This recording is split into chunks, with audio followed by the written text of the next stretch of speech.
मित्रों नमस्कार। मैंने अभी एक वीडियो डाला था कि सनातन धर्म के माध्यम से भारत विश्व विजय करेगा, और उसमें मैंने भारत की कुंडली का एक अध्ययन किया था। उस अध्ययन के माध्यम से हम कैसे विश्व विजय करेंगे, कैसे विश्व गुरु बनेंगे और क्या क्या स्थिति इस देश में होगी, उसकी मैंने आपसे चर्चा की थी। उसी क्रम में अगला वीडियो मैं आपको ये बतला रहा हूँ कि जो मणिपुर हिंसा चल रही है, ये हिंसा साधारण हिंसा नहीं है। भारत की और विश्व की कुंडलियों का, मणिपुर की कुंडली का और विश्व युद्ध का यदि हम अध्ययन करते हैं तो उस अध्ययन में हम ये पाते हैं कि ये जो हिंसा है तृतीय विश्व युद्ध तक लगातार बनी रहेंगी और ऐसी स्थिति यहाँ पर नेगेटिव होती रहेगी। भारत बहुत से मामले में तो क्योंकि सुरक्षित हाथों में अच्छी सरकार है, अच्छा सब कुछ है, तो बहुत अच्छी स्थिति प्रभु की कृपा से बन रही है। और चूँकि सनातन का बोलबाला होने वाला है, सनातन संस्कृति आने वाली है, इसलिए सनातनियों के हाथ में, चाहे सनातनी नकली हो असली हो एक अलग बात है, लेकिन कम से कम कुछ तो सनातन के लिए सरकार सोच रही है और पक्षधर है। पूर्व सरकारों की तुलना में तो ये बेहतर है। तो अब स्थिति और भी गंभीर होगी विश्व युद्ध में कि लगातार लड़ाई होंगी और गंभीर परिणाम अब आने शुरू होंगे। भले ही ट्रंप आ गए हों, लोग बोलते हों ट्रंप अब युद्ध रुकवाएंगे, कुछ कराएंगे, वो एक अलग विषय है। लेकिन भारत के विषय की यदि हम बात करें तो तृतीय विश्व युद्ध में भारत के साथ क्या होने वाला है, और क्योंकि विश्व युद्ध पूरी दुनिया में चल रहा है, ऐसा नहीं भारत में ही अभी शुरू हो रहा है। चीन अपनी स्टाइल में लड़ रहा है, अमेरिका में अपने स्तर का आ रहा है, रूस अपने स्तर पर लगा हुआ है, बाकी पाकिस्तान अपने स्तर पर है, बांग्लादेश अपने स्तर पर। कहीं ना कहीं कुछ ना कुछ हिंसाएं हैं जो उस देश के और तृतीय विश्व युद्ध के बीच में कोई ना कोई संबंध स्थापित करती हैं। तो उसी तारतम्य में अब आज वापस एक कुंडली का अध्ययन कर रहा हूँ। भारत के पूर्वी हिस्सों में, उत्तर पूर्व के हिस्सों में स्थिति क्या बन रही है और आगे क्या बनेगी और क्या बन चुकी है और आने वाला समय कैसा है, इसकी मैं आपसे चर्चा कर रहा हूँ। तो सबसे पहले देखते हैं भारत की कुंडली। वृषभ लग्न है, लग्न में राहु, द्वितीय भाव में मंगल, तीसरे स्थान पर बुध, शुक्र, शनि और सूर्य हैं, चंद्र भी हैं, छठे स्थान पर गुरु हैं, सप्तम भाव में केतु हैं। और भारत अभी चंद्रमा की महादशा में 2025 तक चल रहा है। अभी की जो स्थिति बनती है वो स्थिति है आसाम, मिजोरम, नागालैंड, अरुणाचल, मणिपुर, मेघालय, त्रिपुरा, जो नॉर्थ ईस्ट के क्षेत्र हैं। अब हम भारत की कुंडली का आप यहाँ एक बताता हूँ कैसे इसका अध्ययन हो रहा है कि भारत की जो कुंडली है उसमें वृषभ लग्न है। यह लग्न कुंडली के हिसाब से पूर्व दिशा का संकेत है, और यदि हम उल्टा तरफ देखते हैं तो ये संकेत है उत्तर दिशा का, सीधा तरफ देखते हैं तो ये संकेत है दक्षिण दिशा का, और निचले हिस्से में देखते हैं संकेत रहता है पश्चिम दिशा का। उस प्रकार से इसमें स्थिति बनती है। हम देखते हैं कि भारत के उत्तर पूर्व के हिस्से में, पूर्व में तो राहु बैठा हुआ है, उत्तर पूर्व के हिस्से में मंगल है, उससे थोड़ा सा और नीचे आते हैं तो फिर बुध, शुक्र, शनि, सूर्य और चंद्रमा, ये 5 ग्रह बैठे हुए हैं। अब इन 5 ग्रहों का अध्ययन किया जाए तो हम 1947 में जो हमारा विभाजन भारत का हुआ था, वो विभाजन हुआ था उत्तर दिशा में भी हुआ था, पूर्व दिशा में भी हुआ था। तो यहाँ से एक पाकिस्तान टूटा, एक बांग्लादेश टूटा, लेकिन दोनों को मिलाकर एक देश बनाया गया, वो पाकिस्तान था। तो इसमें उत्तरी हिस्सा भी था, पूर्वी हिस्सा भी था। जब भारत 1947 की जो स्थिति बनती है उसमें भारत शनि की महादशा में विचरण कर रहा था, गुरु का अंत था, राहु चल रहा था, शनि का ट्रांजिशन, शनि की महादशा आने को थी, तो उस बीच में सारी व्यवस्थाएं यहाँ पर हुई। और शनि यहाँ पर जो विराजमान है वो उत्तर पूर्व और उत्तर दिशा के हिस्से में ही विराजमान है। तो उत्तर दिशा के हिस्से में विराजमान था, इसलिए उसने पहला एक विभाजन तो उत्तर दिशा में पाकिस्तान को तोड़कर करा दिया। राहु का भी उसमें अंतर चल रहा था, राहु पूर्व स्थान पर है, तो उसने उसी विभाजन के 2 हिस्से कराए, जो पूर्व में बांग्लादेश हमारा बना। दूसरी फिर स्थिति बनी हमारे साथ 62 में, जब चीन ने भारत के ऊपर युद्ध किया, तो भारत के बहुत सारे हिस्से पर चीन ने उस समय में कब्जा किया। जवाहरलाल नेहरू जी उस समय में प्रधानमंत्री थे और भारत की सेनाओं को उन्होंने बहुत अधिक कार्रवाई नहीं करने दी, और ऐसे समय लाखों स्क्वायर किलोमीटर ज़मीन हमें खोनी पड़ी। और अब स्थिति छोटी सी जमीन के लिए जब आते हैं तो यही कांग्रेसी बार बार कूद जाते हैं कि क्या हो रहा है। तो ये एक राजनीतिक परिदृश्य है। तो इसमें यदि हम ज्योतिषीय गणना करते हैं तो दूसरा 1962 का था, जिसमें हिस्सा भले ही नहीं हो लेकिन हमारी ज़मीन को दूसरे देश ने दबा लिया। तो उत्तर दिशा थी 1962 के समय में जब चीन युद्ध हुआ। फिर तीसरी स्थिति आती 1971 में। जब 1971 चला उस समय में बुध में शुक्र चल रहा था। बुध की स्थिति बनती है यहाँ पर फिर उत्तर दिशा में, शुक्र जो स्वामी बनता है अग्निकोण का। तो यहाँ जो स्थिति बनी वो फिर एक विभाजन हुआ। वो विभाजन वैसे तो हम कह सकते हैं पाकिस्तान का विभाजन हुआ और बांग्लादेश बना, लेकिन विभाजन तो एक्चुअली वो इस देश का ही था कि हमारे पूर्वी हिस्से में एक हमारा शत्रु आकर और खड़ा हो गया, वो 1971 में खड़ा हुआ। तो ये स्थिति फिर बनी 1971 में। अब समय आ रहा है तृतीय विश्व युद्ध का जो 2019 से चल रहा है। 19 से भारत में भी बहुत सारी अस्थिरताएं आ रही हैं। आपने देखा पंजाब का एक खालिस्तान के रूप में नया स्वरूप छूट रहा है। विपक्ष को विपक्ष की भूमिकाएं निभाना नहीं आ रहा है, वो कहीं शत्रुओं के साथ मिलकर अपने षड्यंत्र कर रहे हैं। अपने यहाँ उभरते हुए जो लोग हैं, उभरते हुए उद्योगपति हैं, लोग उन्हीं का ही विरोध कर रहे हैं। घर का कोई एक बच्चा यदि तरक्की करे तो घर के लोग उसका विरोध कर देते हैं। तो ऐसा कुटुंब कभी फल नहीं पाता। तो यहाँ ऐसा हो रहा है, वो स्थिति यहाँ पर बन रही है। तो लगातार 19 के बाद ये जो विपक्ष का नेगेटिव रवैया है या चौथे स्तंभ कहें पत्रकारिता का जो एक नेगेटिव रवैया है, ये सामने आ रहा है। ये सब तृतीय विश्व युद्ध के हिस्से हैं। ऐसा नहीं है कि अपने मन से कर रहे हैं, ये सब युद्ध की स्थिति को ही दर्शाते हैं कि आने वाले समय में क्या भयावह स्थिति इस देश में होने वाली है। अब हम आगे चलते हैं इसके। अब आने वाला जो समय है अप्रैल 2025 के बाद 28 तक का, ये बड़ा टफ समय है। और ऐसे समय में जो भारत में आग लग रही है, ये आग लग रही है भारत के पूर्वी हिस्से से, मणिपुर से। तो नॉर्थ ईस्ट का जो अभी हिस्सा है, वैसे नॉर्थ ईस्ट में असम है, मिजोरम है, नागालैंड, अरुणाचल, मणिपुर, मेघालय, त्रिपुरा, बहुत सारे आते हैं और ये सभी से लग रहे हैं। हर जगह अपने अपने क्षेत्रीय कुछ ना कुछ लड़ाई झगड़े हैं जो लगातार विवादों में बने हुए हैं, लेकिन वर्तमान में मणिपुर विवाद में है।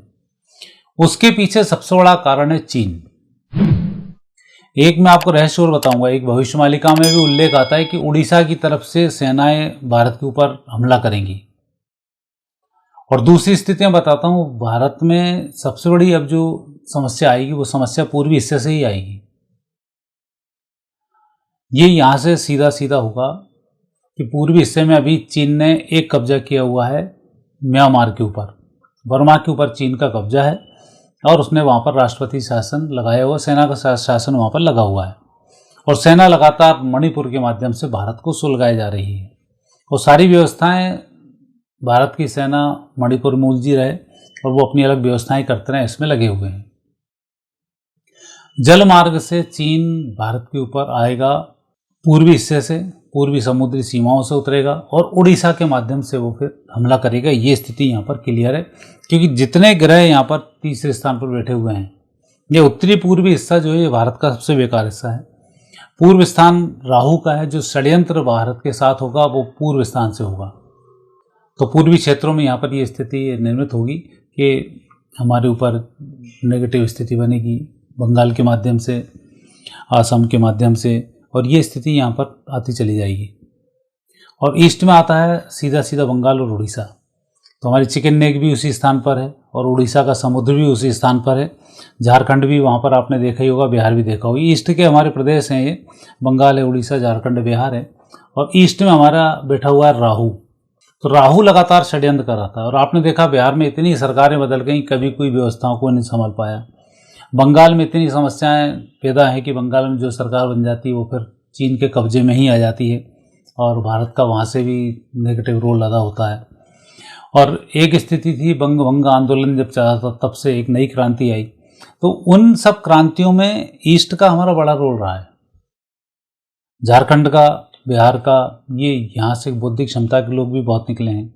तो अब जो स्थिति वापस बनने वाली है, मणिपुर के माध्यम से फिर नेगेटिव स्थिति बनेगी और ये फैलती रहेगी। अब इसमें हम एक अध्ययन करते हैं मणिपुर की कुंडली का। मणिपुर के मकर लग्न है, सूर्य राहु लग्न में उपस्थित हैं, शुक्र दूसरे स्थान पर, चंद्रमंगल तीसरे स्थान पर, शनि पंचम भाव में, केतु सप्तम स्थान पर, बुध गुरु हैं इनके द्वादश भाव में। अब यहाँ शुक्र की महादशा इनको चल रही है और शुक्र फिर इस हिस्से के नॉर्थ और ईस्ट के कॉर्नर पर बने हुए हैं। फिर वहाँ से नॉर्थ ईस्ट को यदि हम जाते हैं तो फिर म्यांमार की तरफ ही पहुँचते हैं। तो ये जो स्थिति बन रही है कि म्यांमार की तरफ से एक नेगेटिव स्थिति बनेगी। शनि योद्धा होता है, सेनापति होता है, और वहीं से फिर व्यू रचना रची जाएगी भारत के अंदर षड्यंत्र करने की। और आपने देखा हो राहुल गांधी बार बार मणिपुर मणिपुर मणिपुर जो चीख चिल्ला रहे हैं ना, उसके भी बहुत बड़ा कारण है। जो घटना प्रधानमंत्री मोदी एक बार पंजाब गए थे और वहाँ नेगेटिव स्थिति बनी थी और उनको वो यात्रा छोड़ के आनी पड़ी थी, ये यही चाहते हैं कि वहाँ प्रधानमंत्री पहुँचें और म्यांमार की तरफ से इनके ऊपर हमला हो और वहाँ के जो आतंकियों ने बंकर वंकर बना रखे हैं वहाँ से प्रधानमंत्री पर हमला कराया जाए। ये स्थिति बहुत क्लियर इसमें दिखती है कि वहाँ जाने के बाद कोई बड़ा नेता देश का नेगेटिव स्थिति को प्राप्त हो सकता है। शुक्र चल रहा है, इसलिए इस शुक्र में आगजनी होना, बम विस्फोट होना, नेताओं पर हमले होना, क्योंकि ये स्थिति राजीव गांधी की भी थी। जब वो वहाँ एक बार श्रीलंका गए थे तब ऐसे ही योग में गए थे कि वहाँ उनके ऊपर हमला हुआ था। राजीव गांधी दूसरी बार जब गए थे तब विस्फोट हुआ था, तब भी स्थिति ये थी कि शत्रुओं के चंगुल में फंस कर गए हैं। और यहाँ ये विपक्ष के नेता इस भूमिका को निभा रहे हैं मणिपुर के माध्यम से कि कोई ना कोई नेगेटिव स्थिति बने, और बहुत पक्ष लेकर नहीं उठा रहे हैं। जो समुदाय वहाँ परेशान है, मैतेई समुदाय, चूँकि बहुतायत का समुदाय और हिंदू समुदाय है, तो ये उनकी बात नहीं करेंगे। ये जो म्यांमार से लोग आ रहे हैं, शरणार्थी आ रहे हैं, ये उनको बचाने की बात कर रहे हैं। तो ये विपक्ष के नेता का जो रोल हो रहा है, ये बहुत अच्छा रोल नहीं आ रहा है। ये कुंडली इतनी क्लियर करती है कि आने वाला समय मणिपुर के लिए बहुत अच्छा समय नहीं है। अभी वहाँ पर सेनाएं भेजी जा रही हैं। मणिपुर की स्थिति 2025 में कंट्रोल में आएगी, फरवरी के बाद में। दिसंबर के बाद में सेना बहुत कड़ा वहाँ एक्शन लेगी और एक्शन लेने के बाद फरवरी 25 तक स्थिति बनेगी और मार्च अप्रैल 25 तक मान के चले वहाँ स्थिति आएगी। लेकिन वहाँ से ये सारी चीज़ें वापस टर्न होंगी, इस पूर्वी हिस्से के अन्य जगह में सारी स्थितियाँ पहुँचेंगी और आग को यहाँ पर बुझने नहीं दिया जाएगा। लगातार ये आग वहाँ से सुलगती रहेगी चीन के माध्यम से। चीन जब भी हाथ मिलाए, जब भी शांति की बात करे, पाकिस्तान जब भी हाथ मिलाए शांति की बात करे, तो मानकर चलें कि इनके पीठ में छुरा भोंकने की तैयारी है।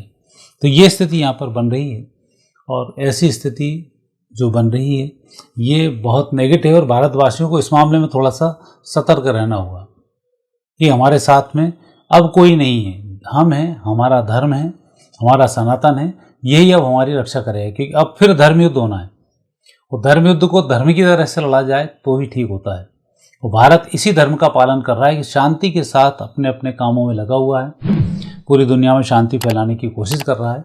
अंत में युद्ध तो निश्चित है, जब होगा तब विजयश्री प्राप्ति हम ही को होगी, किसी को नहीं होने वाली। ये आप खुद देखेंगे 2026 के बाद कि भारत कैसे विपरीत परिस्थिति में भी युद्ध जीतता है।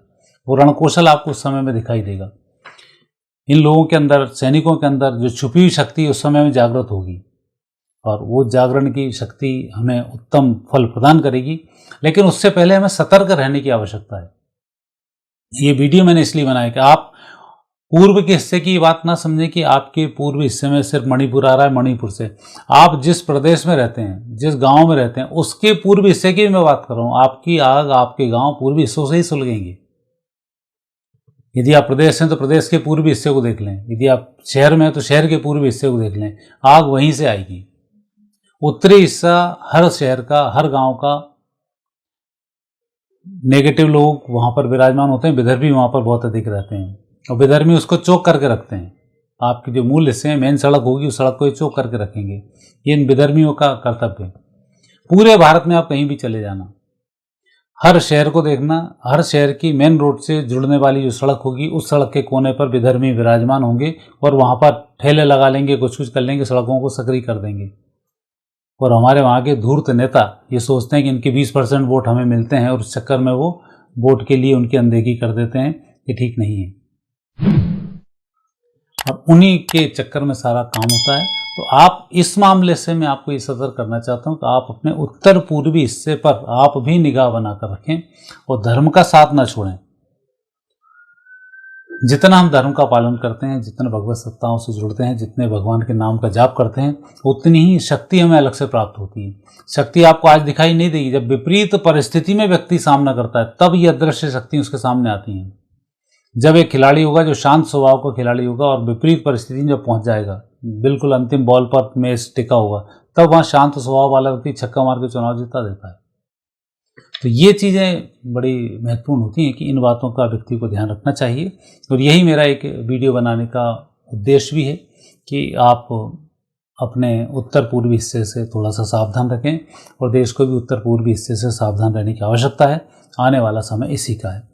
आगे फिर मैं भारत की कुंडली में और क्या क्या नेगेटिव स्थिति होगी, क्या पॉजिटिव होगी, इनकी मैं आपसे चर्चा करूंगा। चूँकि यही पॉजिटिव का चर्चा नहीं है, पॉजिटिव में तो यही है कि भारत सनातन धर्म पूरी दुनिया में फैलने वाला है, सनातन की पताका फैलने वाली है, विधर्मों का नाश होने वाला है।